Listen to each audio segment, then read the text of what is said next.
नमस्कार दोस्तों, इस वक्त मैं हूं चंडीपुर विधानसभा क्षेत्र में। चला तो था कोलकाता से नंदीग्राम के लिए, लेकिन रास्ते में ये गांव दिखा। पूछने पर पता चला चंडीपुर विधानसभा क्षेत्र का ये गांव है।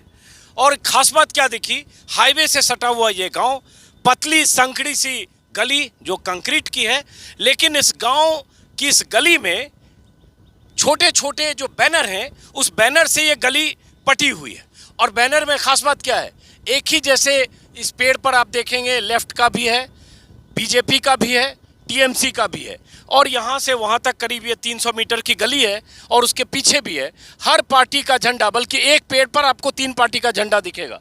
और ये बंगाल की खासियत है। बंगाल में गाँव में, सड़क के किनारे, खेतों में 500 मीटर तक, आधे किलोमीटर तक ऐसे झंडियाँ कहें, झंडे कहें, ये पताखे कहें, जो भी कहें, ऐसे टंगे होते हैं। और कई जगह जहाँ बीजेपी बहुल है या जहाँ बीजेपी का आधार ज़्यादा है, वहाँ कई बार श्री राम की तस्वीर के साथ पताखे भी दिखेंगे, बजरंगबली की तस्वीर के साथ पताखे भी दिखेंगे, ओम भी दिखेगा।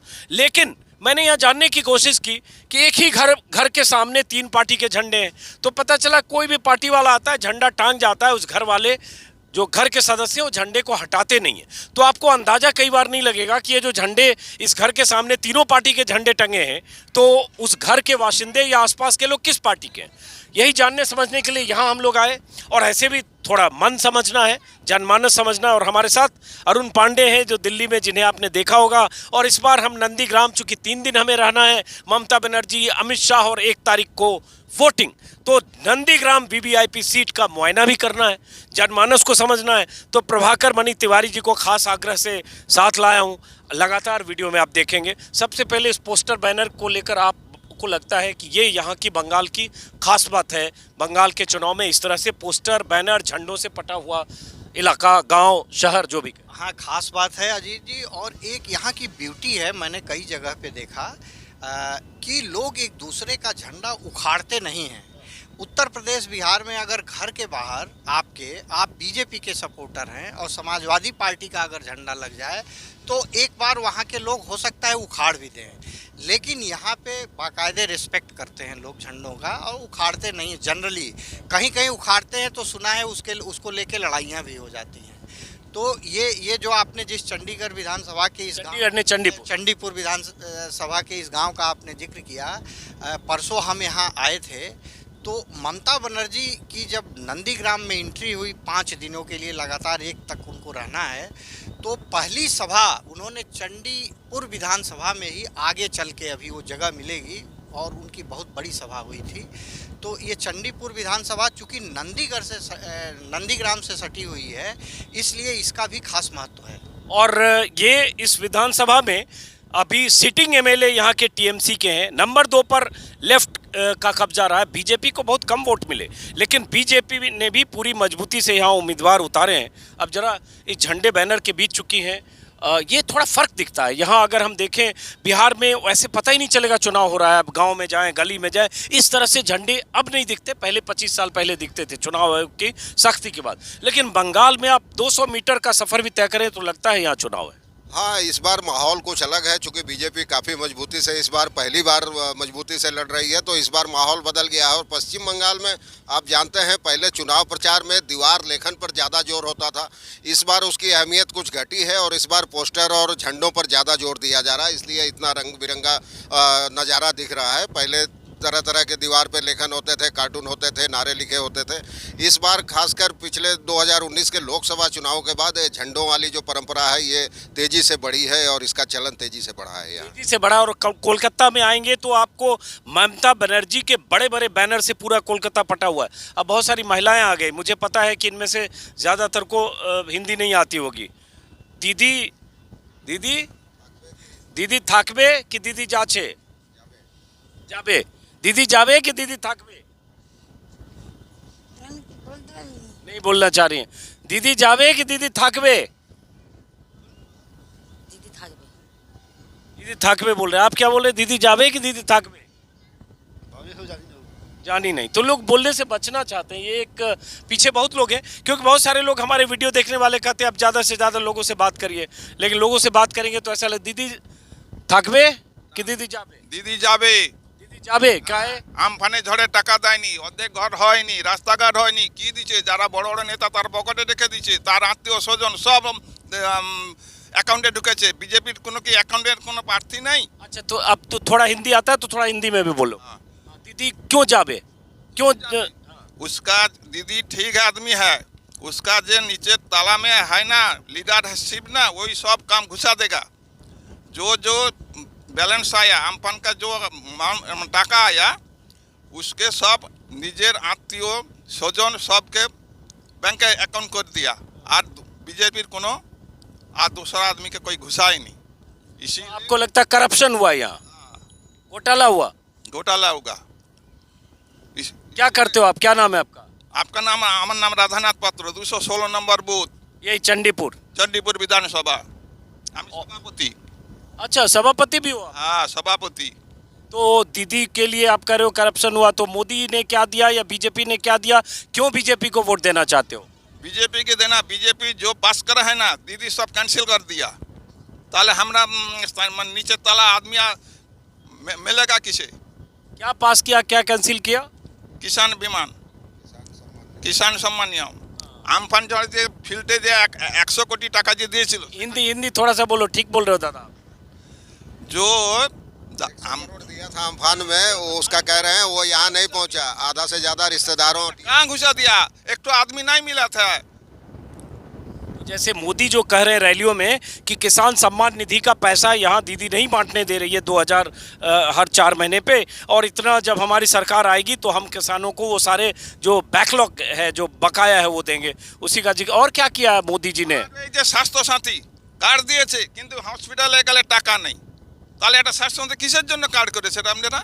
नहीं नहीं, मोदी जी ने क्या किया जिसकी वजह से आप वोट देना चाहते हो? और মোদি চাইছে যে দিদি আজও পর্যন্ত যে যে সরকার আসছে সব বলতিছে যে আমরা কেন্দ্রীয় টাকা দিচ্ছে না, কেন্দ্র এটা দিচ্ছে না, কেন্দ্র সেটা দিচ্ছে না।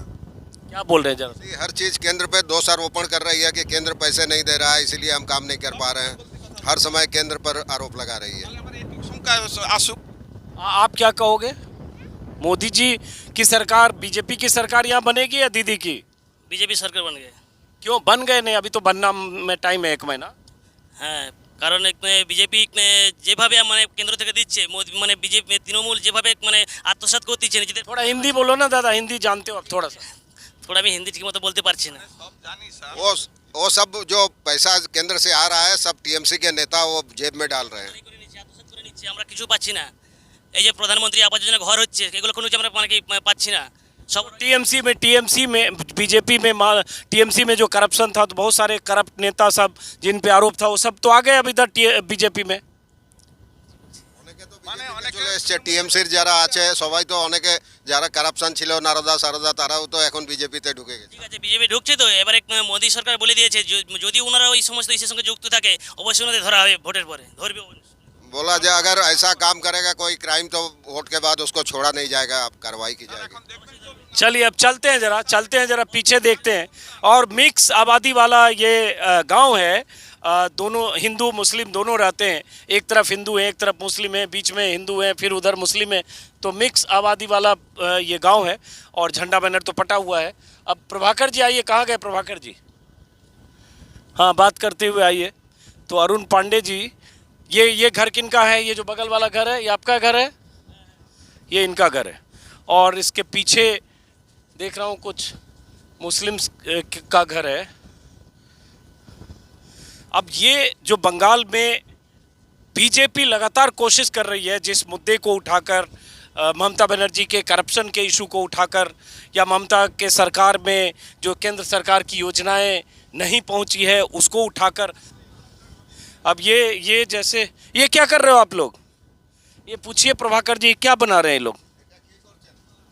চুলগুলো ইয়ে করছেন ছাড়িয়ে আবার পরিষ্কার করতে হবে। क्या क्या बोले? उस बाल को साफ करके फिर धो के फिर उनको सप्लाई कर देगी, जिन्होंने दिया है उनको आगे बढ़ा देगी। तो ये बाल है, आदमी का बाल है? कहाँ से आया सिर के बाल है? ये कई जगह से वो लोग खरीद के, कोई एक आदमी होता है जो ये कारोबार करता है, वो ले आके इनको देता है हर घर में। ये लोग दिन भर काम करते हैं, उसको देता है। लेकिन ये कई रंग हैं, ब्राउन है, रेडिश है, ब्लैक है, वाइट। ये रेडिश मेहंदी किया हुआ है, जैसे जो लोग मेहंदी लगाते हैं या कलर लगाते हैं, उनके बाल हैं। तो ये पूछिए ये कहाँ से आते हैं इनके पास? लोग के रामना चुल खुली है। राजस्थान से आ रहा है, बोला राजस्थान से भी आते हैं, कई जगह से बाल आते हैं, उड़ीसा, राजस्थान, सब जगह से। इसका इस्तेमाल क्या होता है फिर?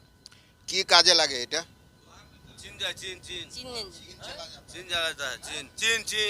चीन चला जाता है ये? चीन यहाँ से चला जाता है, इतना बड़ा बड़ा भी।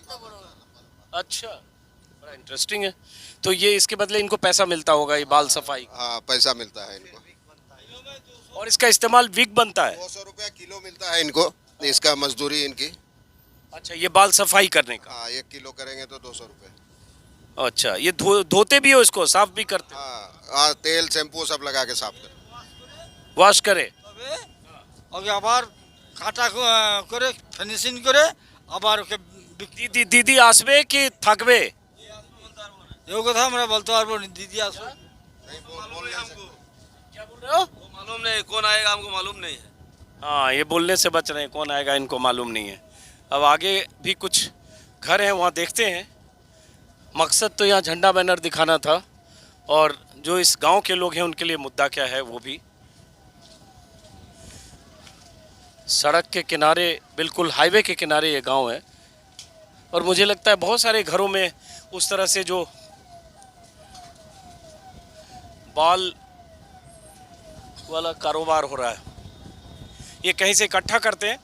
हेयर कटिंग जहाँ भी होती होगी वहाँ से इनके पास आता है, और उसके बाद वो साफ सफाई करते हैं। मुझे लगता है मुस्लिम घरों में ये ज़्यादा हो रहा है, और उसके बाद इसको जो भी साहूकार होगा, जो भी कारोबारी होगा, उसको देते होंगे, और वहाँ से देखिए अभी इस घर में यहाँ भी हो रहा है। एक मिनट, ये भी यही देखिए बाल का ये काम हो रहा है यहाँ पे। एक मिनट, इधर आ जाओ। ये क्या कर रहे हो, जरा फिर से ही बताओ, कहाँ से आए ये? লোক দিয়ে গেছে। চুলগুলো কোথা থেকে আসে? আমরা কোথা থেকে জানবো? কত দেয় এমনি মজুরি কত দেয়? 200 টাকা। 1 केजी, 1 किलो का 200 रुपये।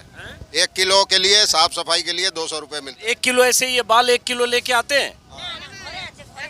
এটা 200 হবে, 1 কিলো ভর্তি है, पेपर भर्ती। हैं। ये तो 200 ग्राम है, और 1 किलो दे के जाते हैं बंडल में। साफ सफाई के बाद इनको 200 रुपये मिलते हैं उसके।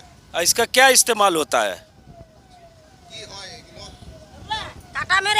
কাটা মেরে ফ্যান্সি হয়, এই বড় বাল বাড়ায়। হ্যাঁ विदेश से पठाए, হ্যাঁ বিদেশে। विदेश से पठाए। वही चीन जो बोला कि चीन भेजते हैं, विदेश भेजते हैं, वही करते हैं। दीदी आसबे कि दीदी থাকবে? যাবে। दीदी आबे कि जाबे? এখন বলতে পারিনি তো, फिर भी বলতে পারিনি, থাকবে। क्या ये बोल के जाओ। দিদি থাকবে। दीदी থাকবে কায়ে? দিদি থাকুক, দিদি থাকলে ভালো। दीदी থাকবে। तो दीदी থাকবে और दीदी जाबे? থাকবে কি যাবে কি থাকবে? दीदी जाबे कि থাকবে? থাকবে থাকবে। 5 বছর আবার থাকবে দিদি। और ये सारा झंडा जो लगा, हिंदी जानते हो आप? না না हिंदी नहीं जानते हो, तो ये बड़ी मुश्किल है। बच्चे भी बहुत जमा हो गए। चलो, तो फिलहाल चलते हैं नंदीग्राम। इतना ही दिखाना था, थोड़ा झंडा बैनर। आप कुछ और बोलना चाहते हैं? नहीं, कोई नहीं। एक बात ये है कि इन लोगों ने दीदी थाकबे बोला, तो थाकबे का मतलब जरा बता दीजिए। थाकबे का मतलब दीदी रहेंगी। दीदी जाएंगी कि दीदी रहेंगी? तो दीदी रहेंगी। तो इस गांव का ओपिनियन ये निकला, हम लोग मिक्स है, मिक्स है, मिक्स है। मिक्स है। चलिए चलते हैं। आप प्रभाकर जी कोई कमेंट? नहीं, बस ठीक है। ये तो एक सैंपल है, नमूना कि लोग किस तरह बच रहे हैं, किस तरह मिलीजुली है। इससे एक किसी ठोस निष्कर्ष पे पहुंचना मुश्किल है। तो और वो आबादी के हिसाब से भी थोड़ा फर्क है। क्या हुआ है? चलिए चलते हैं अब नंदीग्राम। और नंदीग्राम के वीडियो लगातार आप देखते रहेंगे। अगले 3 दिन तक हम नंदीग्राम में रहेंगे। फिर मिलते हैं। शुक्रिया।